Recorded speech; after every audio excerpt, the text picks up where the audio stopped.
নড়েলে লোহাগাড়া ও সদর উপজেলা সংঘর্ষে একজন নিহত ও কমপক্ষে ১৩৩ জন আহত হয়েছে। অন্যদিকে নাটোরে বিএনপি আওয়ামী লীগ সংঘর্ষে ২ জন গুলিবিদ্ধ হয়। নড়েল লোহাগাড়া উপজেলায় আধিপত্য বিস্তারকে কেন্দ্র করে দুপক্ষের সংঘর্ষে আকবর শেখ নামে এক সাবেক সেনা সদস্য নিহত হয়েছেন। এ ঘটনায় আরও ১০ জন আহত হন। সোমবার বিকেলে উপজেলার লাহুরিয়া পশ্চিমপাড়া গ্রামে এই ঘটনা ঘটে। স্থানীয় ও পুলিশ সূত্রে জানা গেছে, এলাকার মনিরুল জমাদ্দার ও মিন্টুর জমাদ্দার দুই গ্রুপের মধ্যে আধিপত্য বিস্তার নিয়ে দীর্ঘদিন বিরোধ চলছিল। গত রোববার তুচ্ছ ঘটনাকে কেন্দ্র করে দুই পক্ষের লোকজনের মধ্যে হাতাহাতি হয়। এর জেরে ঈদের দিন বিকেলে দুপক্ষ সংঘর্ষে জড়ায়। এতে মনিরুল গ্রুপের আকবর শেখকে কুপিয়ে ও পিটিয়ে গুরুতর আহত করে প্রতিপক্ষের লোকজন।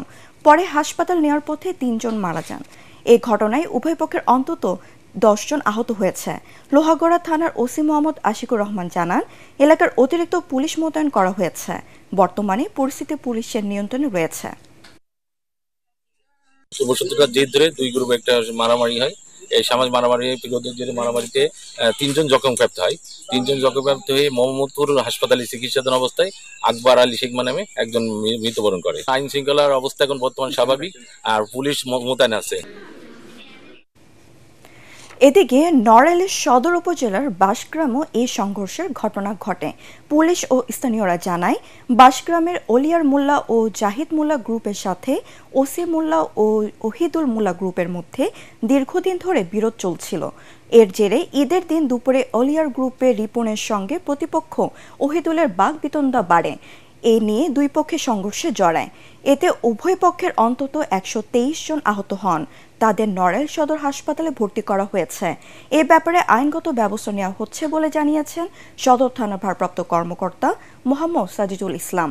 নাটোরের লালপুরে ঈদের নামাজ শেষে জয় বাংলা স্লোগান দেয়াকে কেন্দ্র করে আওয়ামী লীগ বিএনপি কর্মীদের মধ্যে সংঘর্ষ ও গুলিবর্ষণের ঘটনা ঘটেছে। এতে বিএনপি ২ কর্মী গুলিবিদ্ধ হয়।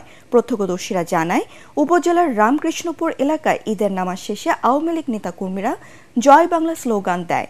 এই ঘটনায় স্থানীয় বিএনপি নেতাকর্মীরা প্রতিবাদ করলে উভয় পক্ষের মধ্যে ধাওয়া পাল্টা ধাওয়া, ইট পাটকেল নিক্ষেপ ও গুলিবর্ষণের ঘটনা ঘটে।